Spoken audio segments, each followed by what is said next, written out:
Welcome to Fitch Paint and Repairs Garage. Today's project, update on the 96 Vulcan Classic 1500.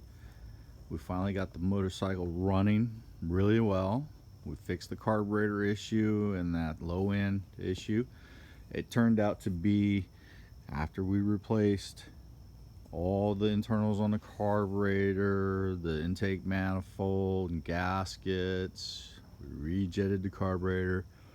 It ended up being the idle mixture screw was missing a little flat washer under the spring and the O-ring, and so the setting was off when I had it set at 1 3/4 up to 2.5 out.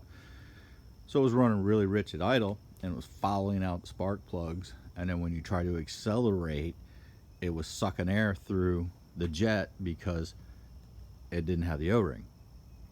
So we put a new set of plugs in it, fix that washer and the O-ring, and bam, she's good to go. She does have a little bit, I have noticed, I put about 70 miles on it yesterday riding it.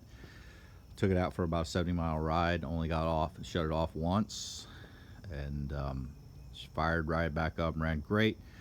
When I made a right-hand turn, it did cough a little bit, but I'm thinking maybe that's probably got to do with the float bowl height, or as it tips over to the right, the fuel just sloshes over, which could happen on carbureted bikes. So it's not major. Give the throttle a little blip when you go into a right-hand turn, power out of it, and it's not a problem. So she's fixed, she's running well. Now the plan is to go ahead and we're going to switch gears.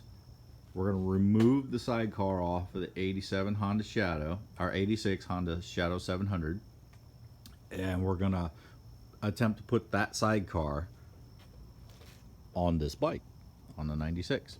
So that's going to be our next series of videos. We're going to attempt that. We're also going to be working on the Honda. We got to pull the carburetors back off. We finally got a set of carburetor boots to put on that one. If you guys have seen any of my series on the 86 Honda Shadow. So we're going to work on the carburetors on that. Most likely I have to change the air cutoff valves on the carburetor there and change the intake boots. And so we've got that stuff and we're ready to do.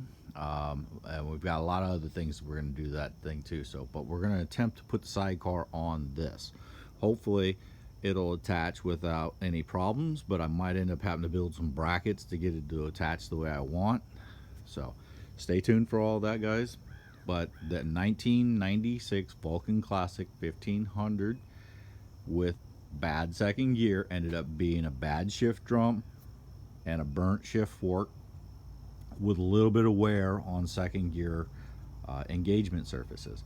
So we bought a used transmission set.